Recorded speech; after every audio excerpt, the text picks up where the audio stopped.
Hi guys, আসসালামু আলাইকুম। It's me Roshni. Welcome to our another new blog. কেমন আছেন আপনারা সবাই? আশা করি সবাই অনেক ভালো আছেন। আল্লাহর রহমতে আমরাও অনেক ভালো আছি। বিশেষ করে শুক্রবারে তো আরো বেশি ভালো থাকি আমরা মা ছেলে। কারণ সারা সপ্তাহ আমরা বাসায় থাকলেও শুক্রবারে কিন্তু একেবারেই বাসায় থাকি না। নিজেদেরকে রিফ্রেশ করতে এই একটা দিন ইচ্ছা মতো ঘুরে বেড়াই। আমার মনে হয় কম বেশি সবারই নিজেদেরকে একটু সময় দেওয়া উচিত। আমরা মেয়েরা সারা দিন কত কাজ করি, বাচ্চা সামলাই, সংসার সামলাই, স্বামী সামলাই, তারপরও নিজেদেরকে একটু সময় দেওয়ার মতো সময় পাই না। কিন্তু এটা মোটেও ঠিক না। মাঝে মাঝে নিজেদেরকে রিফ্রেশ করার জন্য নিজেদেরকে একটু সময় দেওয়া উচিত। কারণ আমরা যদি নিজেরাই ভালো না থাকি তাহলে ঘর কে সামলাবে, বাচ্চা কে সামলাবে, সংসার কে সামলাবে? তাই আগে নিজেকে ঠিক রাখতে হবে, নিজের মন মানসিকতা ভালো রাখতে হবে। যখন আমরা নিজেরা ভালো থাকবো তখনই সে না আমরা নিজেদের সংসার, পরিবার, আশেপাশের মানুষকে ভালো রাখতে পারবো। তাই আমি চেষ্টা করি সপ্তাহে অন্যান্য দিন একটু নিজেদের মতো করে কাটাতে না পারলেও শুক্রবার দিনটাকে একদম নিজের মতো করে কাটানো। তাই তো আমি প্রতি শুক্রবার ছুটে চলে যাই কোথায় সুন্দর সুন্দর জায়গা আছে অথবা সুন্দর সুন্দর রেস্টুরেন্ট আছে তার খোঁজে। তাই আজকেও আমি খুঁজতে খুঁজতে চলে এলাম খুব সুন্দর একটা রেস্টুরেন্টে, সাহেব বাবুর বৈঠকখানায়। এই রেস্টুরেন্টের নামটাও যেমন, ভিতরের পরিবেশটাও তেমন। জাস্ট বাহিরের লুকটা একটু দেখেন তাহলেই বুঝতে পারবেন যে ভিতরের পরিবেশটা কিরকম। আর আমি তো আছি, একটু পরেই ঘুরে ঘুরে ভিতরের সম্পূর্ণ পরিবেশটা আপনাদেরকে দেখাবো। জাস্ট একটু ওয়েট। তার আগে আমরা রেস্টুরেন্টের বাহিরের সাইডটা দেখি। আর আজকের ওয়েদারটা ছিল খুবই সুন্দর। কিছুক্ষণ রোদ ছিল, কিছুক্ষণ মেঘ ছিল।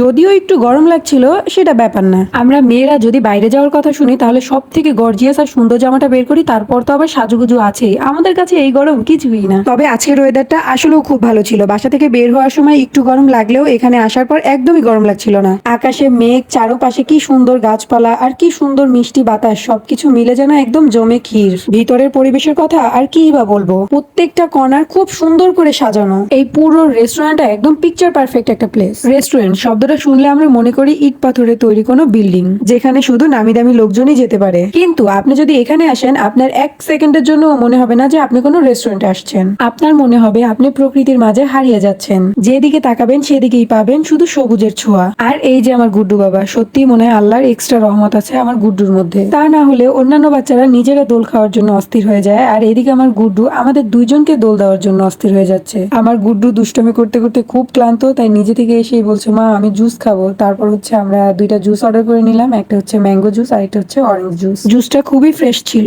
আমার গুড্ডু ম্যাঙ্গো জুসটা খুবই মজা করে খেয়েছে, আর আমি এখানে বসে একটু ঢং করে খাচ্ছিলাম। তবে এই জায়গাটার ভিডিওগুলি জাস্ট ওয়াও আসছে। আর এত সুন্দর ড্রেসটা আমি নিয়েছি টেইলর উইথ আলো পেজ থেকে। আমি পেজের নামটাও দিয়ে দিয়েছি, আপনারা চাইলে চেক আউট করে আসতে পারেন। এই ভিডিওটা আমার খুবই পছন্দের একটা ভিডিও। আসলে হাজবেন্ড যখন ভিডিও ম্যান তখন তো এত সুন্দর ভিডিও আসবেই। আর এদিকে আমার গুড্ডু জুস খেয়ে শক্তি করে সে আবার তার দুষ্টামি শুরু করে দেয়। তবে সে এখানে বসে আগে কিছুক্ষণ রেস্ট নিচ্ছিল। ইদানিং দেখছি আমার গুড্ডু দোলনায় দোল খেতে খুব পছন্দ করছে। আমার গুড্ডু দোল খাচ্ছে আর মেনু দেখে বলছে, মা আমি এইটা খাবো, আমার ক্ষুধা লাগছে। আমি জাস্ট ওর কথা শুনে হাসছিলাম। দেন গুড্ডুর বাবা হচ্ছে আবার কিছু খাবার অর্ডার করতে চলে যায়, আর আমি এদিকে বসে বসে ওর জন্য ওয়েট করছিলাম। গুড্ডুর বাবা খাবার অর্ডার করে আসলে দেন হচ্ছে আমরা আবার কিছু সুন্দর সুন্দর ভিডিও ক্লিক করি। এইখানে আসলে আপনারা খুব সুন্দর একটা কোয়ালিটি ফুল টাইম স্পেন্ড করতে পারবেন। একদম কোলাহল মুক্ত একটা প্লেস। ভিডিও করতে করতে আমাদের খাবারও চলে আসছে। আমরা অর্ডার করেছিলাম গ্রিল চিকেন আর হচ্ছে বাটার নান। তবে সত্যি বলতে খাবারের টেস্টটা আমার কাছে তেমন ভালো লাগেনি। তবে তাদের রেস্টুরেন্টের ভেতরের পরিবেশটা আমার কাছে খুবই ভালো লেগেছে। খুবই সুন্দর আর নিরিবিলি, খুব শান্তিতে একটা দিন কাটিয়েছি।